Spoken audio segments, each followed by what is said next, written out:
Oh, wait, it's right. Whoa. Whoa, dude. What just happened? It got knocked over? What just happened? I can't see it. No, I don't know. Blurry. I don't know. Dude, it sounded like this thing got knocked over. Oh my God! It got knocked over! This is the wild, wild west.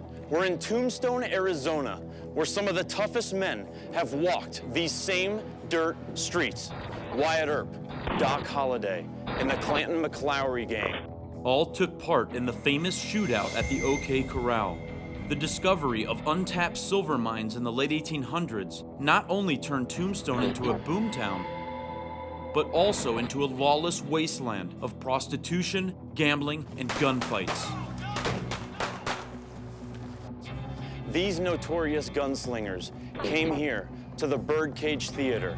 Over 26 men and 1 woman died right there. There's tons of paranormal activity going on inside there. That's why we're here, to investigate those claims. Are you a believer or a non-believer of the paranormal? Oh, I'm a total believer. Now, you look like kind of a tough guy. And to me, it looks like it takes a lot to make you a believer in the paranormal. Well, it did. Well, I want you to take me around here, and I want you to show me what it took to make you a believer. I'll take you right on in. Aaron, you got your duct tape? Yeah. Because I have a feeling we're going to be marking a lot of X's in here. Wow. This is awesome. What happened in here? This was a gambling casino, dance hall, theater, saloon, and a house of ill fame, all rolled into one. Up above here, the 14 birdcage cribs were where the soiled doves and tainted angels entertained their gentlemen. Is a soiled dove? It's a lady of the night. A prostitute? Yeah, there you go. Wow, so they used to do their dirty business up here. Those are called the birdcage cribs. That's where they entertained with champagne, kisses, and other favors of their trade. Wow. Have you had paranormal experiences in this room? I've been tapped on the shoulder. I've smelled cigar smoke. I've had my legs knocked out from under me. You know what? 2 words drew us to this place. Physical contact. There you go. That's the only way we come to places. The walls and floors of the birdcage are riddled with over 140 bullet holes that stake its claim in history as the most wicked night spot in the Old West. 26 men died in this building, and 16 gunfights. So somebody cheated at cards, he got shot. Somebody shot him for it. They did not go very peacefully.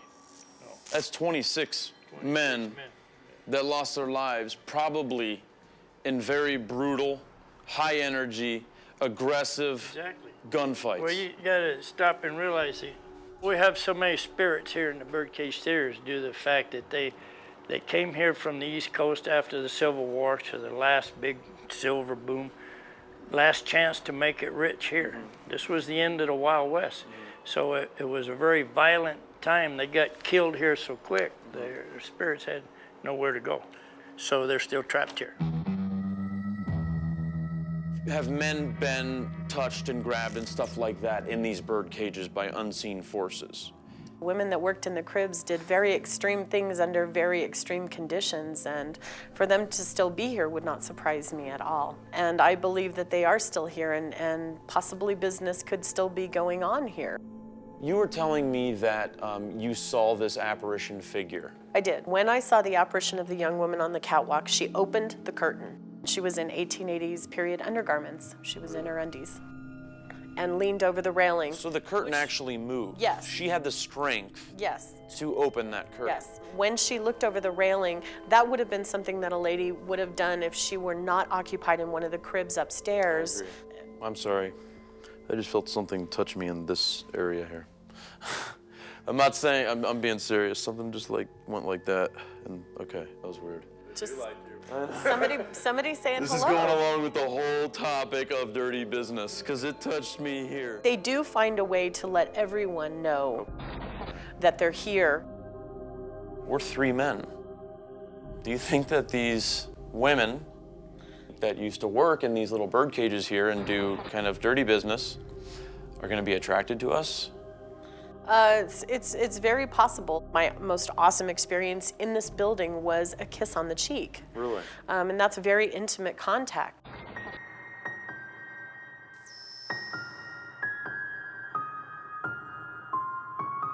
Now, you've had a lot of stuff happen here, too? I've been whispered to, spoken to, grabbed onto. I've seen a lady in a white gown twice. It's all been right out here in the daytime. Really? Now, this point right here is where the first thing ever happened to me since I was in this building. I was quite a skeptic when I first started here. I was walking up to the building and I looked in that window right over there and I seen a lady in a white dress standing over by this door right here. But I thought it was a person at first. It wasn't floating. Yeah. You didn't see through it. It was a lady standing there. So it was that clear, huh? So I went right directly to the door, right directly over to this chain to tell her that she wasn't allowed to stand there and she wasn't there. We think this is a lady in a white dress walking down the back stairs to the poker room. Almost looks like she's got like a purse or something she's holding. Well, we think she's holding her skirt up.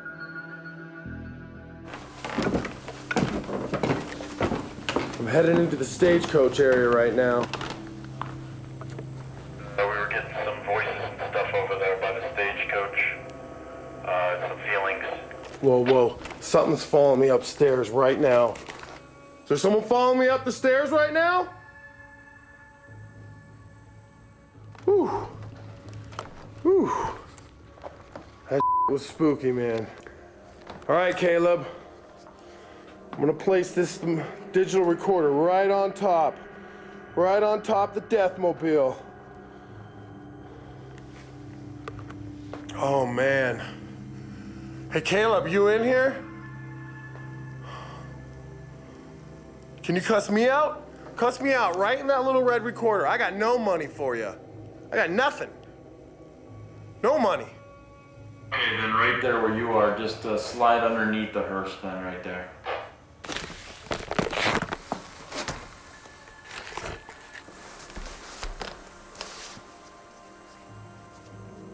Oh my God. This is nuts. I can't believe I'm even gonna try this. And Caleb, if you can hear my voice, this guy right here told me that this guy right here said you were the biggest coward ever and you were the biggest yellow belly ever. No. So get him.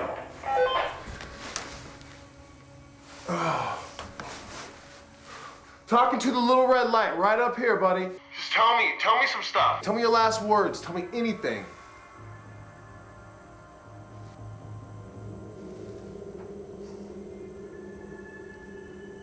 You got, oh my God, holy oh my God, something just grabbed my shirt. Holy something just tugged on my shirt. I'm out. All right, Aaron, why don't you Get your stuff and come back to base. Tell us what happened. Come on in. I'm out. Good idea. Great idea.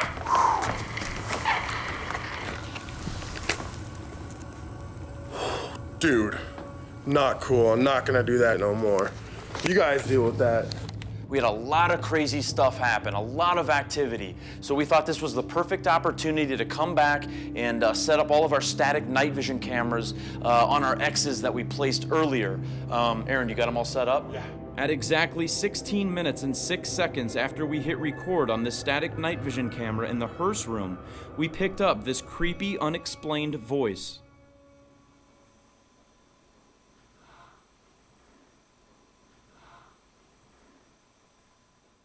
Then, at exactly 32 minutes and 54 seconds, our static night vision camera focused on the craps table captured this mysterious light.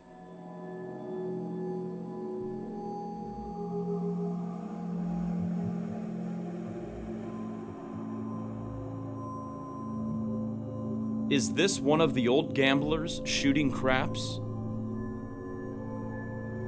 And at exactly 1 hour, 4 minutes, and 6 seconds, our static night vision camera in the poker room recorded this strange breathing in what sounds like a deck of cards shuffling.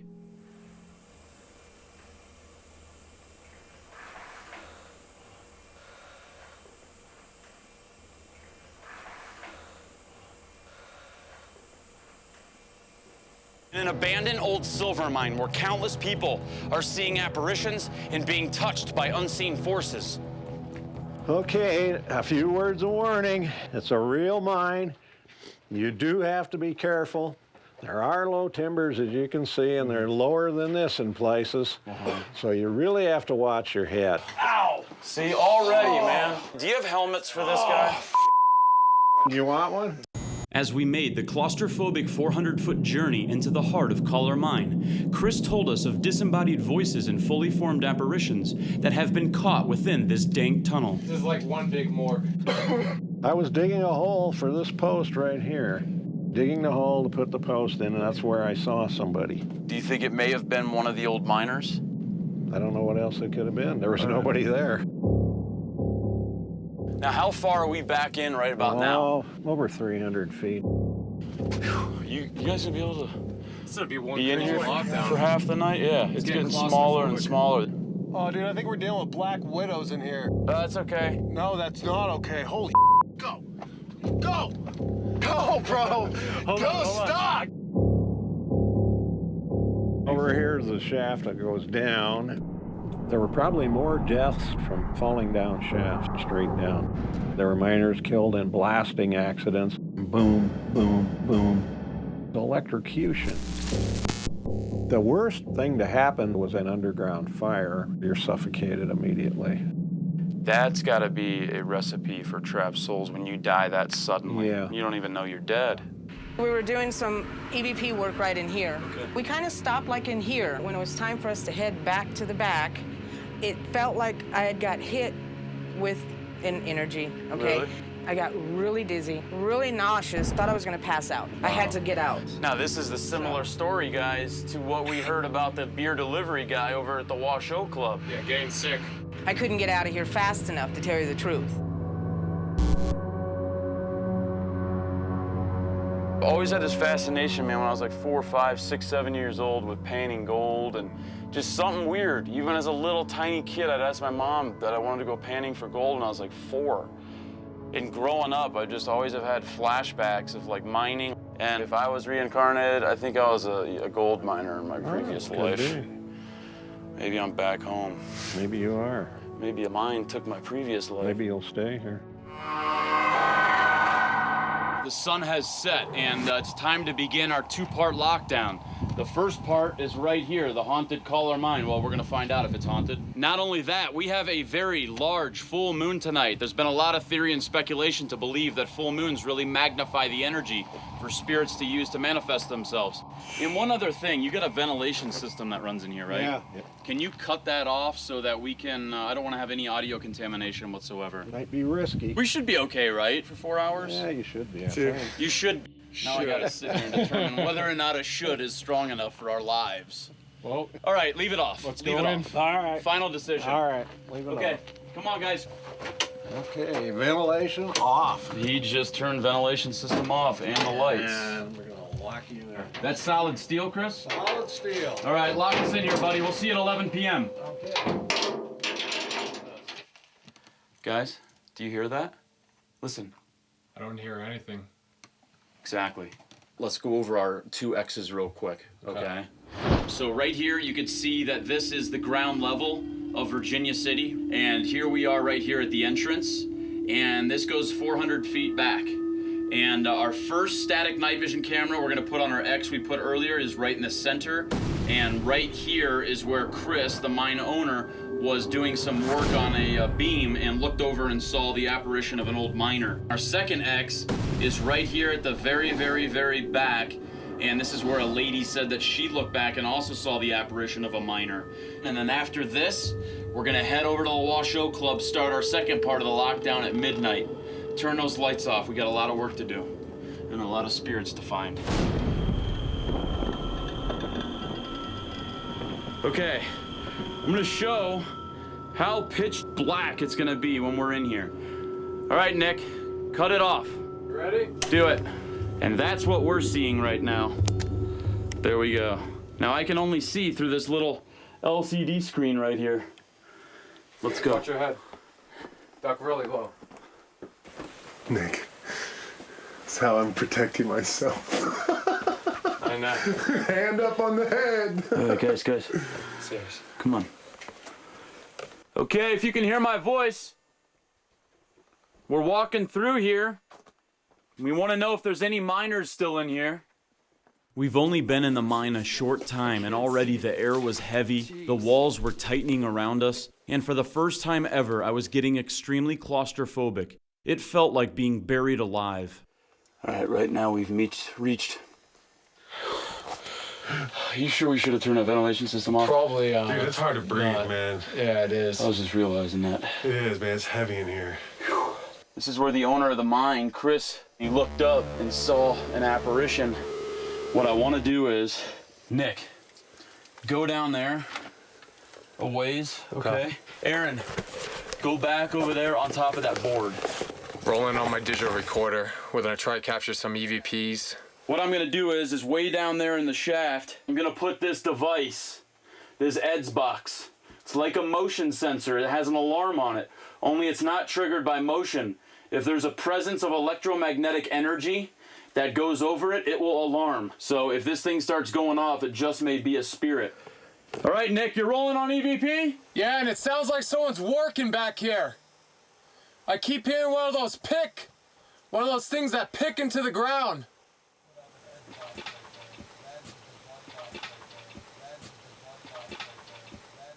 We immediately headed deeper into the mine to try and find the source of this unexplained sound. Eventually, we reached the back where another mine shaft is located.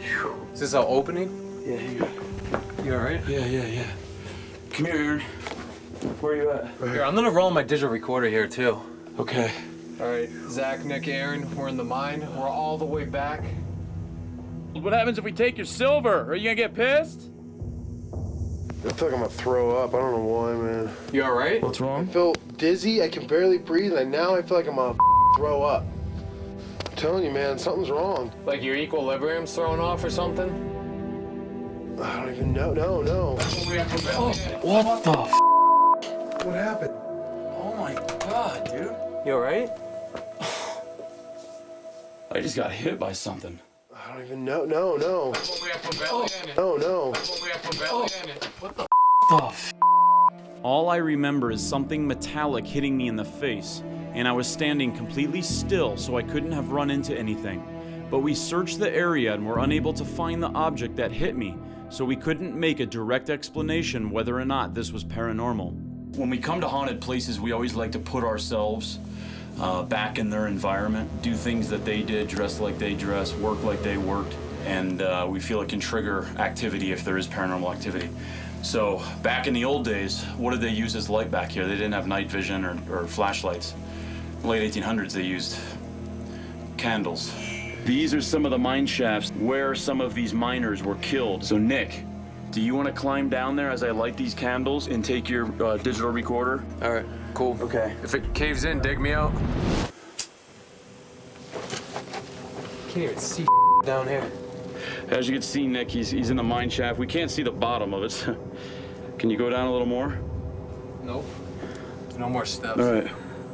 Is there anybody down that mine shaft? That's creepy looking, Nick. Yeah. Looks like you're just dangling over like 800 feet. Did I look like you when I was about to fall? Holding on, walking down this ladder, and all of a sudden, one of these pieces of wood right here breaks and you fell to your death? Were you one of... What was that? Just then, we all heard a disembodied voice, and it appeared to be asking us for something. Here's the enhanced audio from Nick's digital recorder. Were you out? Were you out? Were you out? What was that? Now that we were hearing disembodied voices, we decided to break out a new piece of equipment to see if we could further communicate with these spirits. This device has a word database in it, and you can only hear the words when the energy in the environment is shifted or changed. Spirits can figure out very easily how to manipulate this word database and exert different levels of energy to choose their exact words to communicate with us. I'm going to turn this on, see if we can get any words, any communication at all with some of the miners that were killed in here and that are said to haunt this mine. What What did it say, Frank? Frank? Is that your name? Is your name Frank? Were you a miner?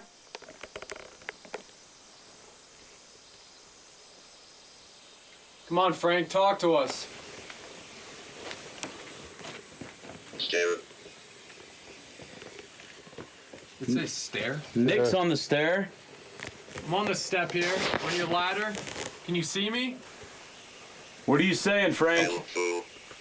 What? Wow. What do you say, fell through? Yeah, and I just got the goosebumps. That's not right even now. like a... It only says one word at a time. Look at me. Look at Zach. Yeah. Something's coming up this ladder. Oh, I'm feeling it in my legs, man. Frank, did you fall through the stairs? Frank, come on, talk to us. Shh, listen. That was weird, man. I got goosebumps. Yeah, I did too. The chills. Getting no further response, we decided to set up our static night vision camera here on our X, and another camera in the middle of the mine. We then headed back to the front so we could be let out. 25 minutes later, our first static night vision camera at the rear of the mine captured these unexplained noises that sounds like miners working.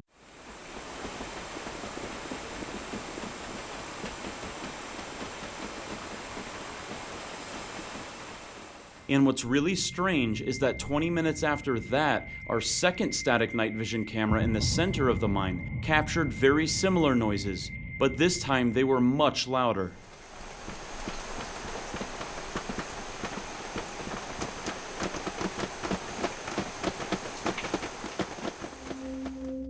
I want you to tell me exactly what you saw, Glenn, at 3 o'clock this morning. I was right there by a drinking fountain, getting a drink of water, and I look up, because we always had the lights up there because we're cleaning up the top part, and it was a full silhouette of, I thought it was maybe a friend of mine, but it turned out to be, it was a spirit. A guy? It was a guy.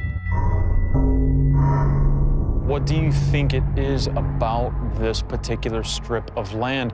Do you think it is the powerful energy that each of these original homes contains? Or do you think it's more than that? Do you think it's the land? I think because you figure all these buildings were brought here. And I think when the buildings were brought here, I think it opened up maybe a doorway or something, and they didn't want to leave, so they wanted to follow it. Mm-hmm. And they've been stuck here ever since.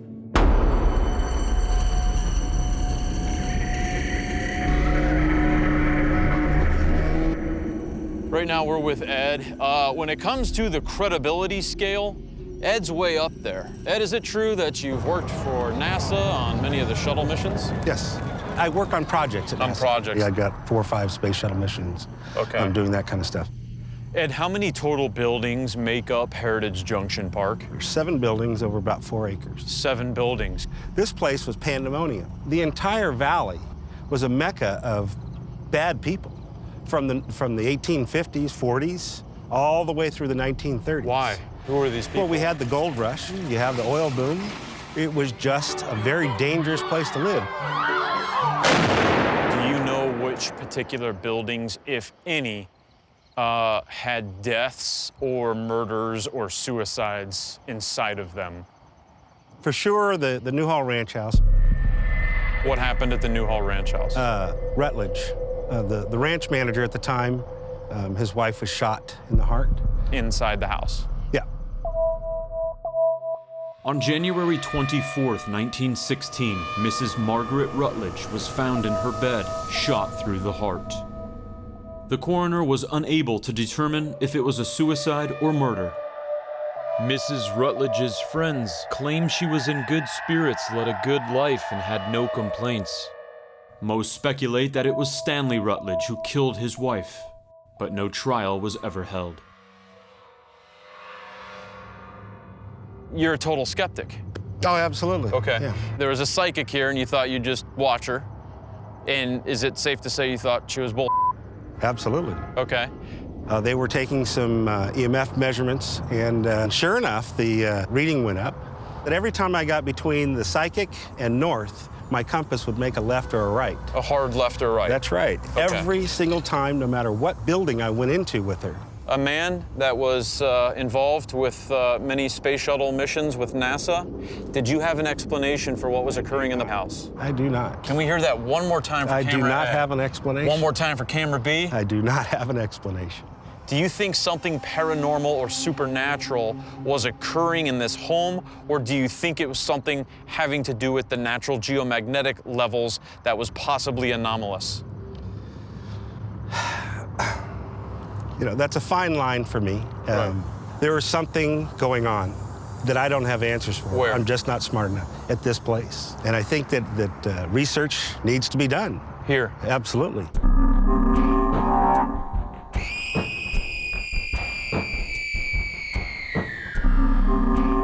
This is the first time that we are walking inside of the Newhall Ranch house. And Bridget, is this the house where the lady was murdered? Yes, It is. it is. Okay. Bridget Odine is a paranormal investigator who experienced something disturbing inside this house. Bridget, how many investigations have you done? Oh, about 100? Maybe, I don't Okay. know. Yeah, a lot. Where did you get scratched at? Upstairs. What did the scratch feel like? Burning. Okay. The story you hear. Right, right. So you come in here, you go upstairs. What were you doing up here? We were doing EVPs. Okay. Investigating. And I started hearing a woman talk, because you'll hear that, you know, and I'm like, oh, can you guys hear it? No one could hear it. And I'm like, you guys don't hear this? I'm like, oh my God, I think I got bit by a spider. It started burning, you know? Are you scared to go up here? Oh yeah, always. All right. You go first. Okay. Are you okay, Bridget? Yeah, my heart's just going really fast. Your heart is? I wanted to know why. What did I do? Why would you scratch me? Because I figure people that deserve to be scratched get scratched. Can you do me a favor? Sure. Can I leave you up here alone? Bridget, please? Really? Yes. Yeah, I'll stay up here Okay, for you, Zach. we're gonna try it, okay? Should I say where I got scratched? Yeah, where did you get Right here. scratched? I had my feet up here. Do exactly what you did. We're gonna leave the house. Okay.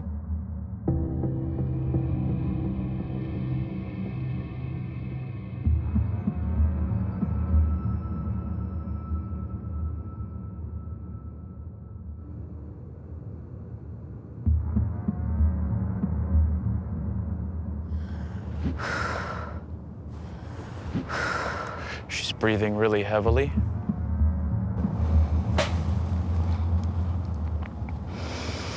Holy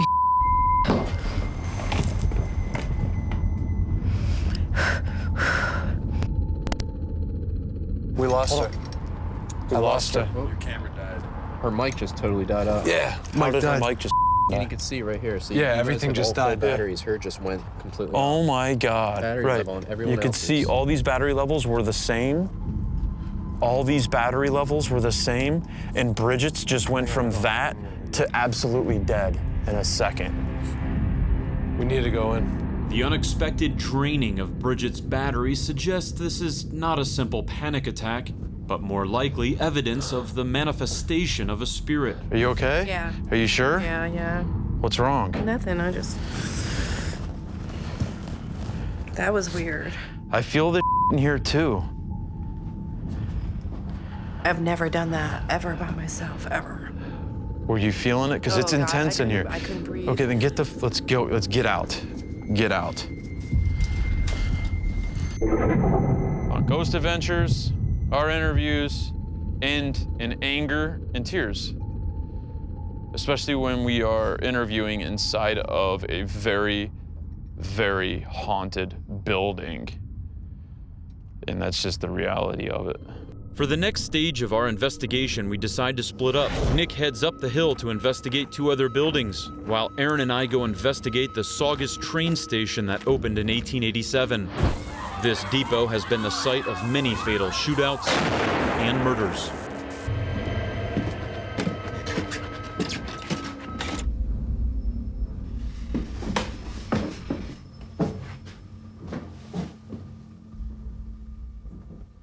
Hello?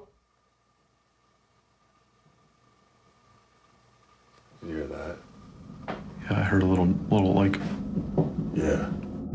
Aaron and I both hear what sounds like a very faint, rapid knocking sound in the distance or from outside. After we review our X-camera shooting in front of the train station, this noise is much louder, and it almost sounds like a horse trotting on some type of hard surface.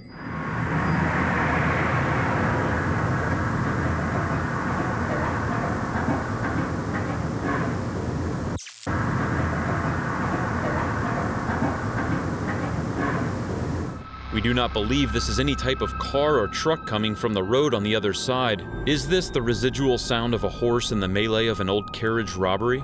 Or is this just something explainable? We just don't know.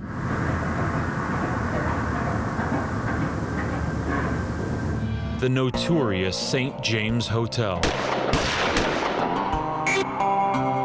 The St. James was a lawless hive of Wild West gunplay. 26 bullet holes still remain in the bar ceiling, each one a violent link to the hotel's deadly past. Legend has it some outlaws haven't checked out and are still spoiling for a fight.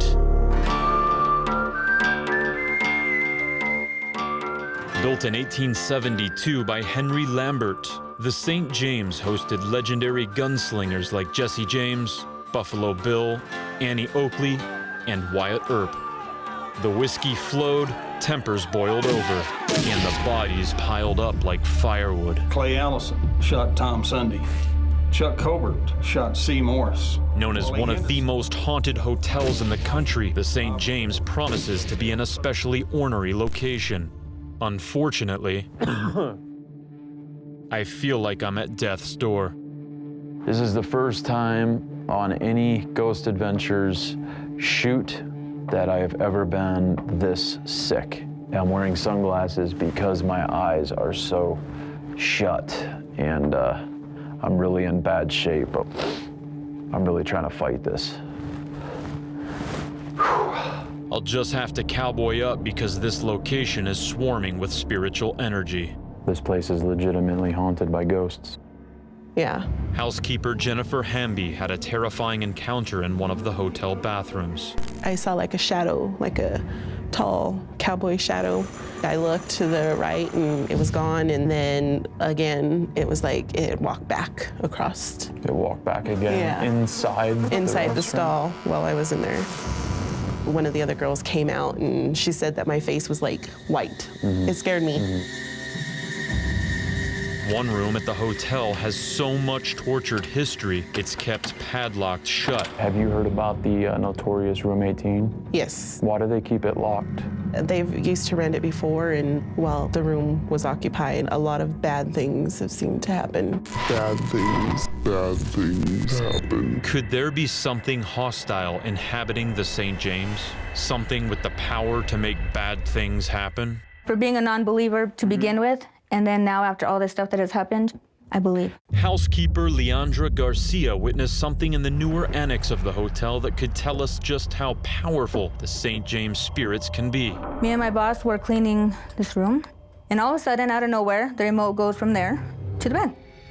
We both looked at each other like, okay. It flew by itself. It just flew by itself. I mean, there was nobody here, the door wasn't open, the window wasn't open, nothing to force it to. So it was sitting on here?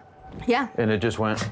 Yeah, like but it landed on the bed. Yeah. Okay, so you see how much force that took me, and it still didn't make the bed. So it had to go like that. Yeah. That same amount of force can do a lot of harm to somebody if that spirit wanted to. We're dealing with a very powerful spirit here. What about room 18? Why do they keep it padlocked shut? Because they said that TJ's in there and it's an occupied room and they don't want anybody going in there to disrespect him. Who's TJ? His name is Thomas James Wright, and he stayed here at the hotel back in the 1800s, and he actually played a poker game with Henry Lambert and a bunch of other guys. And I guess the poker game went wrong and he was headed back to his room. He got shot in the back and crawled back into room 18, and that's where he passed away. Wow, and that's documented. It said that some people that had stayed in that room ended up sick or dead or something happening to them. Are you and serious? So that's why they closed it back up. Jeez. We've never heard anything like this at any hotel that we've ever been to. We have to find out if we can go into room 18 to do our investigation. Several years ago, a guest fell on the stairway and was hospitalized with serious head injuries. The girl behind the front desk, she said, I just heard a scream and a thud. St. James General Manager Steve Boyce, an ex-cop, talked to the woman soon after the incident. She said, well, we were getting ready to go to our rooms. One of them said, hey, don't let TJ mess with you tonight. She said, I'm not afraid of that SB, and another choice word to him.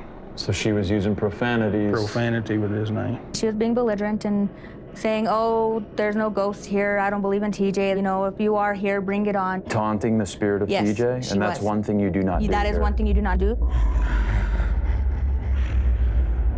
She said something came up under my arms and lifted me in the air and threw me over the banister, and that's the last thing I knew. She said she felt hands lift her up over Said the it's just stairs. like a pair of hands came up the side under her arm and lifted her 3 or 4 feet up in the air and threw her over the banister. And this isn't something that was made up or anything. This happened. This happened. I mean, I was there.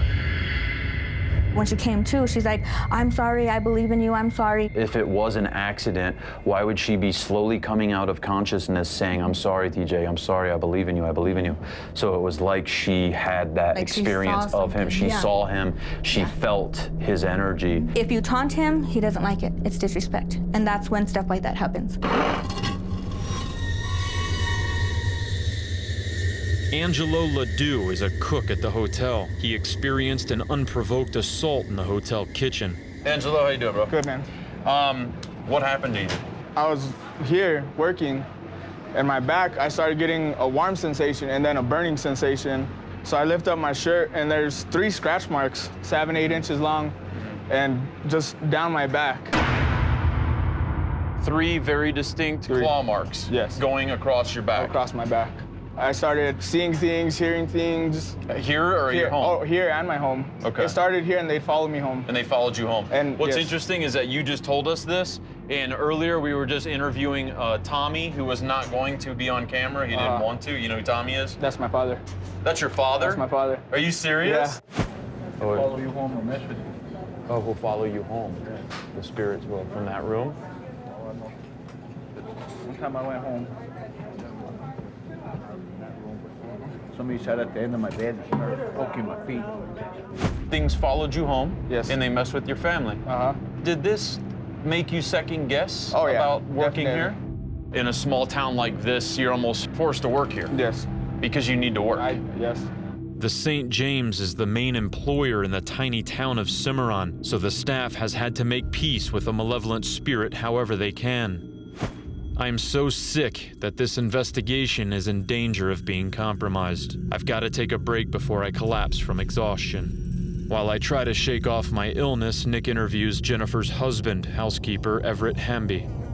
I'd walked by TJ's room, room 18 here, and I had noticed that the padlock was swinging. And Jennifer was in our storage closet here. She came out and looked, and the padlock was still swinging. We got all our stuff collected up to go do our rooms, came back out, and it was still swinging. And it sat there and swung for a good 15, 20 minutes. Wow. The next day, I'd walk by the door, and I swung the padlock just to see how long it would swing. Uh-huh. And it only swung for maybe 5 or 10 seconds. Do you think this place is haunted? Actually, I do. I wasn't a believer when I first started working here. I was one of the naysayers. I'd always look for a logical explanation for everything. The day when the padlock was swinging, I couldn't come up with an explanation for it at all. You've heard of stories, people getting hurt and stuff from supposedly the spirit that inhabits this room, right? Yeah, when he gets mad, he does act out when people taunt him or make fun of him. But you don't taunt him, right? You don't dare taunt him. I have the utmost respect for him and any other spirits that are here. After taking a breather, I feel just strong enough to rejoin the investigation upstairs.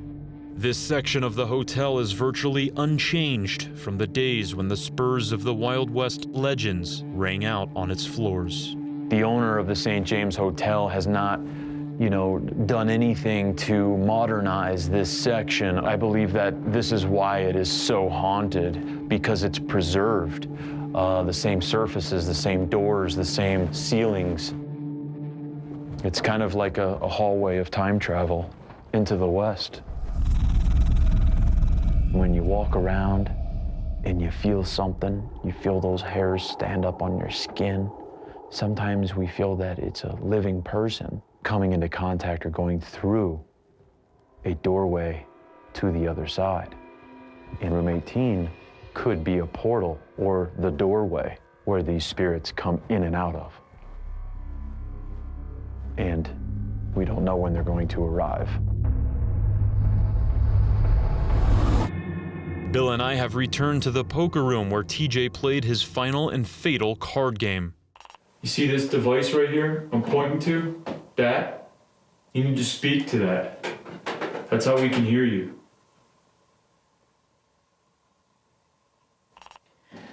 Do you guys ever win any of the poker games?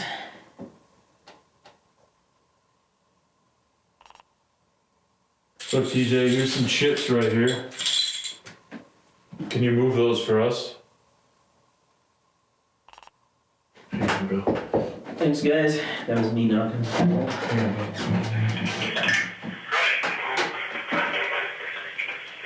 Whoa. Did you hear that?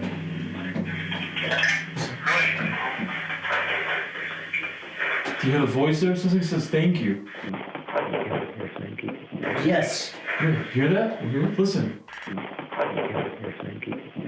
Oh, that's cool. I like that. Now, I know you and I never said the word thank you. No.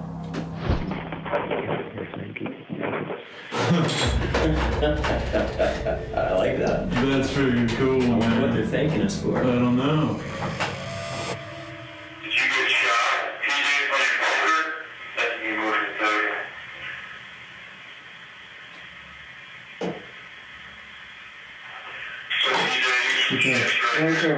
Almost sounds like. So TJ, It sounds like a man. Yeah. An older man. After I asked TJ if he got shot playing poker, a spirit comes through and says, "I'm dead."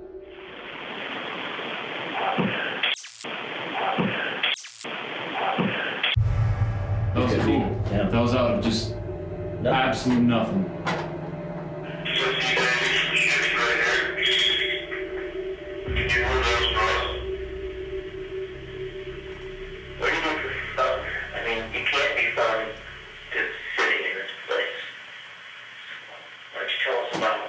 Something's in there. What's that, though? Something in there, Ben. Whoa! Yeah. Holy listen.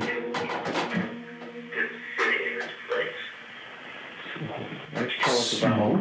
Because you're asking, what do you do? Yeah, listen. what do you do for stuff? I mean, you can't be fun just sitting in this place. You're right. Smoke! Wow. Yeah. Yeah. Why don't you tell us about Smoke. That's wild. That's great. Bill and I are very excited because we are in a controlled environment, hearing spirits communicate with us in absolute silence. I now wonder if the unexplained figure I saw in here earlier is this spirit that is now speaking to us. Because these messages are intelligent and direct responses, I tell Nick and Aaron to immediately get up here. We're having a conversation right now with a man, probably two. Sounds like two different people. We've got two different people here. Listen what happens. I'm not gonna say what it says. All right. Okay. What do you do for stuff? I mean, you can't be fun just sitting in this place. Why don't you tell us about Smoke. Yeah. We can hear that clear. Yeah. While Nick, Aaron, Bill, and myself are in the poker room, Jay begins hearing non-stop activity coming from room 18, which is on the other side of the building. We are going to play the audio evidence continuously as Jay is listening to it back at Nerve Center without interruption. Turn your speakers up and listen closely.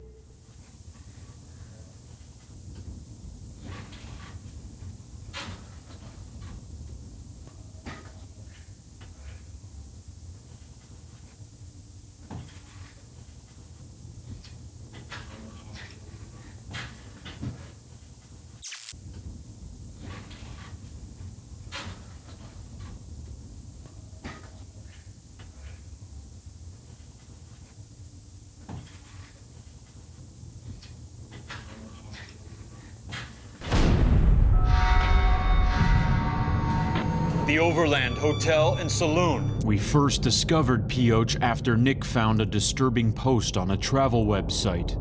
The post told the story of a Navy SEAL who was attacked while sleeping at the Overland. This apparition figure, he said it was a dark, solid figure, attacked him, suffocated him when he couldn't get up. He was fighting, screaming. This happened. This is a Navy SEAL guy, no bull. This occurred. What is the room number of this Navy SEAL that was attacked? Room 10. Before we move our investigation to the Overland Hotel, Jim shows us the Milliondollar courthouse, which got its name when a rancid stew of bribes, graft, and debt drove the price of construction into the stratosphere. The body count wasn't far behind.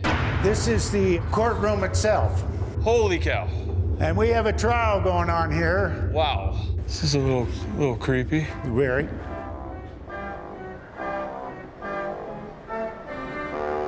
So this is the jail, Jim, huh? This is the jail. This is a typical jail cell. You'll note the bullet holes in the back walls. What's that from? Well, the only difference between the murderers and the guys with the badges were the badges. Are you telling me that people were killed in these jail cells, Jim? Oh, definitely. By the men who wore the badges? Definitely. Look at these doors. You could just about fit a gun barrel through here. Justice was a mockery in Pioche. Those who could bribe the judge and jury would go free. For those who couldn't, it was open season. I've never, ever, in the dozens of jails that I've ever investigated, seen bullet holes inside jail cells where these criminals were shot and killed by the authorities. Ever. These were mean and despicable people. And that explains why this town, They were killers, they were murderers. was called more darker than Tombstone and Deadwood put together. By far and away.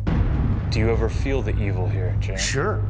Well, I could feel that inside that jail cell. It's real. It's real.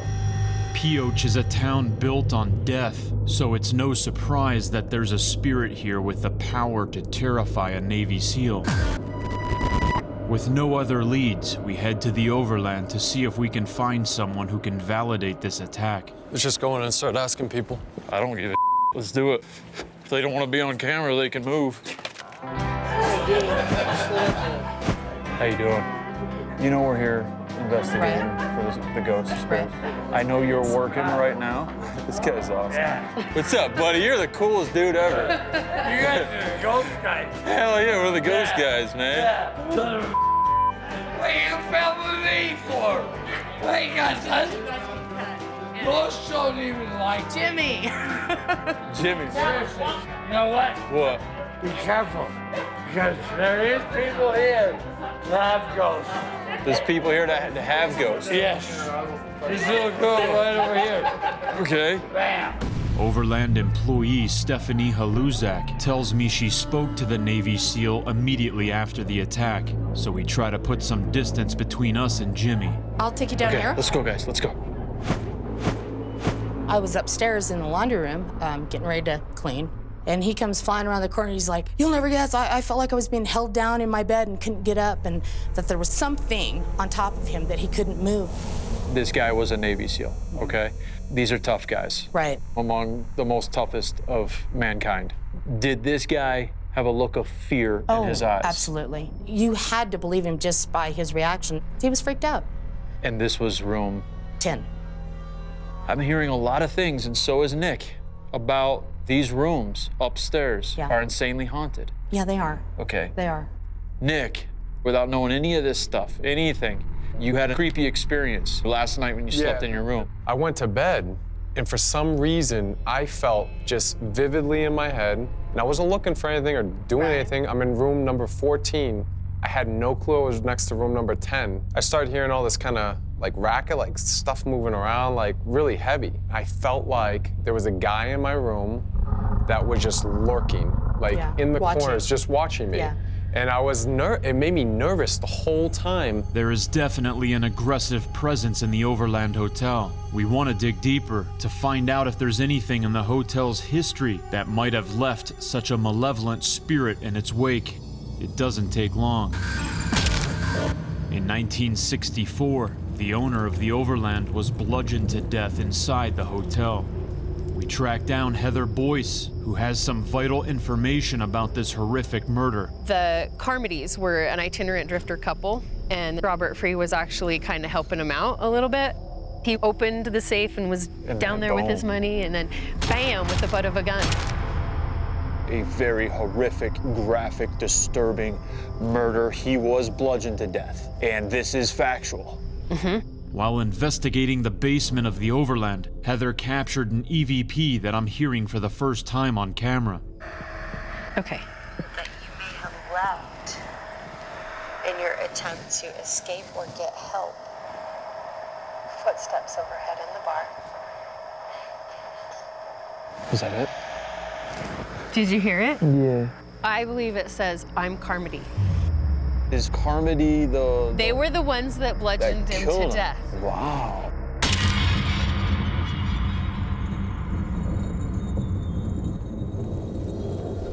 Listen to it again. Footsteps overhead in the bar. Oh, I'm Carmody. Do you hear it? Yeah, yeah.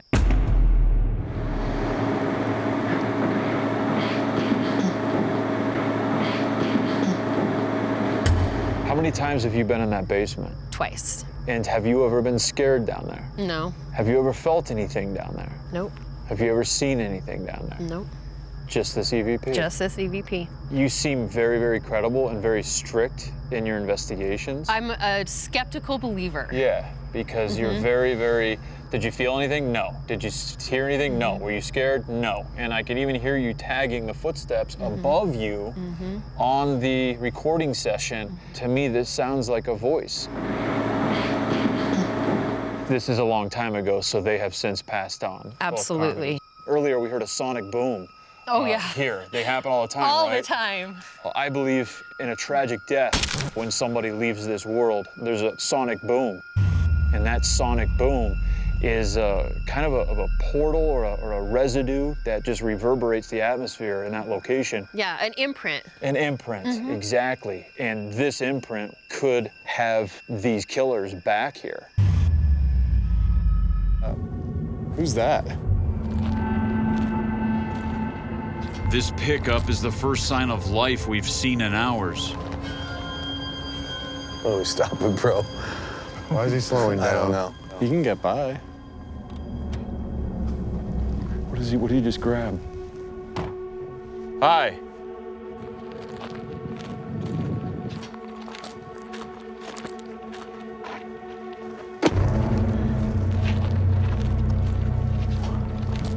Okay. What's in the book? What the?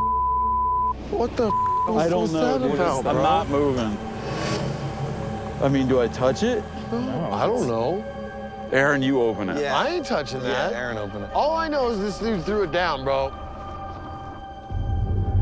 Wait, what?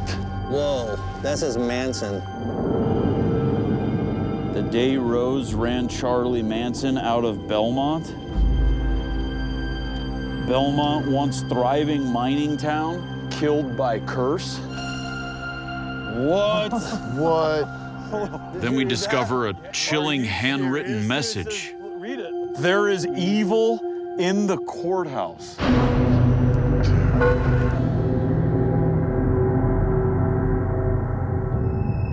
We meet with Rick Otis, who was born and raised in the area and has a part-time residence here. Now, we heard there's a lot of negative paranormal activity associated with the courthouse. We've heard that.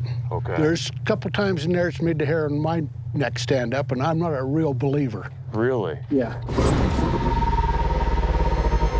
There's a headline in a really old newspaper that says that this town is cursed from a couple guys that were hung. Do you know about that?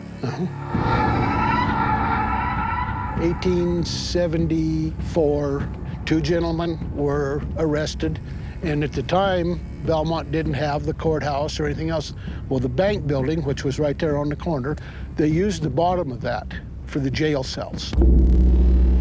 These two gentlemen were in captivity in the bottom of the cells. A few of the locals had too many beers and decided that they was going to lynch them, so... So they took justice too far. Yeah. As the story goes, they just dropped ropes down through the floor and stretched their necks. There's stories that it was a brutal hanging, and while they was still kicking and stuff, they beat them with sticks and clubs and fists, and there was blood splattered all over the walls. And this is what ignited the curse of Belmont. That's what they say. Before he was shot in the head, one of the men declared their innocence and said, "As long as that blood stays up there, this town will never amount to a Tinker's Dam." As we move towards the building where the men were hanged, Jay brings up a chilling bit of research. You know their curse worked too, right? Within months, the entire mine went dry. What? Really? It was only like maybe 6 months after they got literally murdered that the mine here dried up and the town started becoming a ghost town. Wow. From that point on, 6 months after they hung. Guys, look at this. The Cosmopolitan. This was the bar. This is what started it all. It was at the Cosmopolitan that Walker and McIntyre were seized by local lawmen for reasons that are still hotly debated. There were two versions of how the curse started. One version is that they were accused of horse theft. The other version is that they got into a scuffle with the locals while they were drunk. And Charlie and Jack, they threatened to burn the town down, which was a capital crime. We begin to feel an intense energy radiating from these pivotal ruins, so I pull out the tri-field meter to attempt to document it. Oh my God. Somebody get this. Somebody get this. Are you getting that? Yeah, I'm seeing it. When I turned this device on, it was a baseline 0, and then it just pegged all the way up to like 50 and 70 milligauss. And then it just started doing an oscillation. That was so crazy, dude. And look at, I had my phone out, but you could see my phone does nothing to it. Do you see this? Yep. There is no electricity anywhere around these ruins, and none of our equipment is causing the spike. So the question remains, what is causing it? Is there something dark here that we should be worried about? Do you know we're talking about you, the two guys that got hung? Can you do that to my device again? Look. Oh my God. Did you see how it just stopped for a second, What too? was that? Did you see that? Yeah. It just stopped at 10. Notice this very unusual EMF reading that spikes and then hangs there in direct response to my request, as if a spirit is pleading to be noticed. They are here. 100%. Yeah. That was insanity.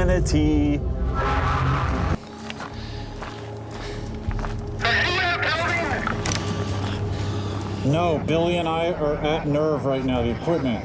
As Aaron is sitting in the courtroom monitoring the XLS camera to see if the spirits of Jack and Charlie have entered after I quickly open the front door and place the piece of wood and a bottle of whiskey right before I met Billy at base camp. He's gonna set the whiskey right here. He witnesses this huge black anomaly enter the courtroom and go behind this door frame, which means this anomaly is a far distance from the camera and very large. Please, come on up and... Dude, guys, I just saw Shadow's head coming up the steps. And just before this happens, our X camera captures this super bright anomaly on the staircase leading up to where Aaron is located.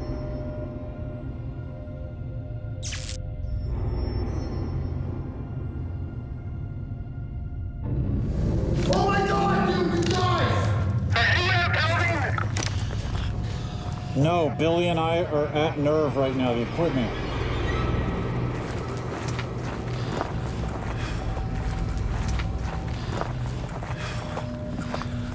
Dude, he sounded like he was like in serious trouble. Aaron? Yeah. You okay? We're bringing the whiskey and the wood. Billy, stay here. Okay. I want to see if you can map a figure next to me. Okay. Jack and Charlie, are you with me? Wait, stay there, Zach, stay there. You're mapped in. Can you see me on XLS? I can see you on XLS. Charlie, are you with me? We're here to help you get out. Here, I got the whiskey. Hold on. Here's the whiskey. Oh, you have? Oh, you? Whoa, Billy! Bro, I just saw a black figure over there. Where? Can we turn this? If you want to, yeah, it's right I'm here. gonna try. It's right here. Hold on. I just saw a black figure over there. Billy, go over there. Where's it pointing? I saw a black shadow figure walk that way. Charlie? Jack? Do you want to be free? Whoa, that was weird. It's like a black mist just went down over underneath Billy. It's kind of like what I saw. Aaron and I now see what appears to be the same black anomaly from earlier now appear to move towards Billy, then turn into a black mass. Is this what I just saw with my own eyes? Whoa, that was weird. It's like a black mist. As Billy and I lean in to observe the XLS screen, we all hear this loud sound and it makes us absolutely terrified. What was that, bro? Did the chair fall? What the bro? What was that? I don't know. Seriously, did that just break glass? Frozen, dude. Was that the glass? I don't know. What was that? I don't know.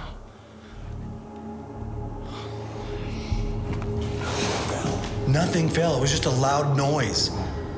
How's that even possible? Go over there, Aaron.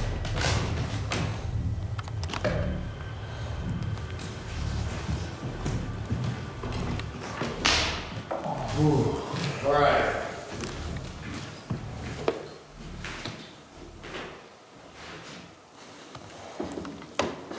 If we did do something good, can you... Dude, it's freezing right here.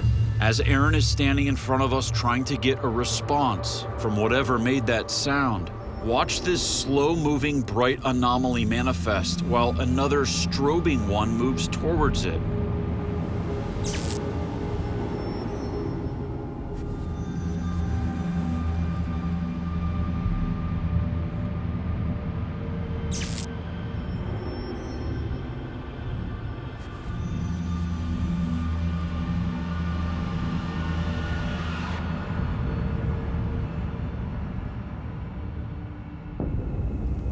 You just made a huge noise. Can you do that again while Aaron's there? He went to the noise.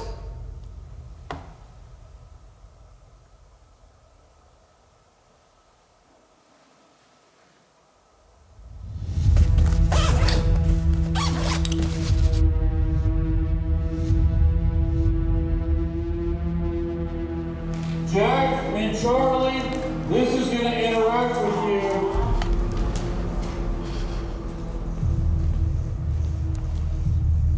All you have to do is go in front of the device and it will follow you.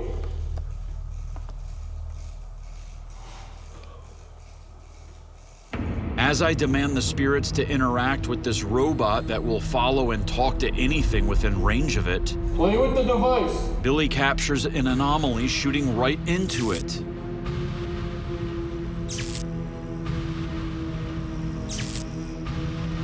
I now incredibly document a figure standing in front of the robot. Oh! What? There's a figure. Whoa. Oh, and it's talking to it! It just talked to it. You see how it's operating it, or it's playing with the robot with his hand? Oh, it's right over the robot.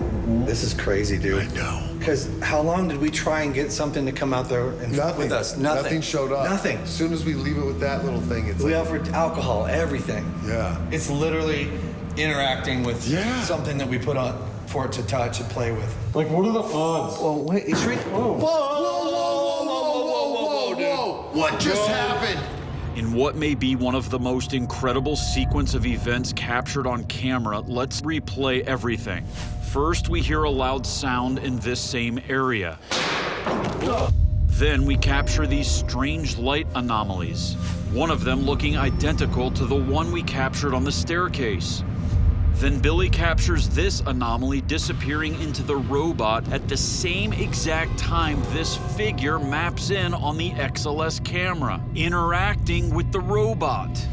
Then, when the XLS figure disappears, that same anomaly is seen leaving the exact spot where the XLS figure was just standing when it was playing with the robot, followed by another unexplained sound. Oh, wait, it's right. Whoa. Whoa, dude. What just happened? It got knocked over? What just happened? I can't see it. I don't know. Blurry. I don't know. Dude, it sounded like this thing got knocked over. Oh my God! It got knocked over! After these incredible events, all of the activity in the courtroom stops. So we head downstairs while still shaken up and target the vault room where a Nye County treasurer, Adam McLean, killed himself with a lethal dose of strychnine in 1884. I will now use the APFD processor and ITC device for spirit communication. We call all the spirits here in this room. You can use our energy.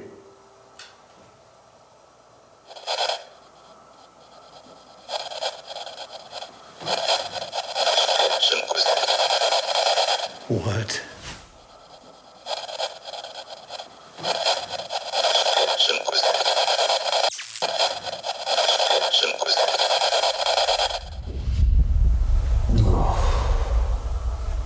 It's like it's draining my heart. I know. It's weird.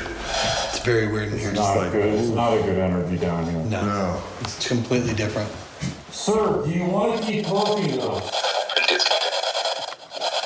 What? What'd you say?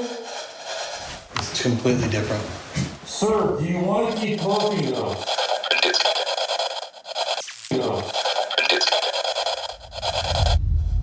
Can we do anything for you? Do you want a cigarette? Do you want whiskey? What? Do you want whiskey?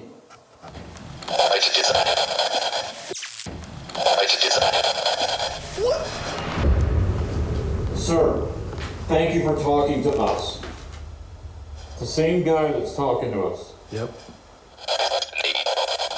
Did you hear what it said? What? Just leave. It said leave. It said. Oh my God, it goes, just leave. Yeah, just leave. Oh my God.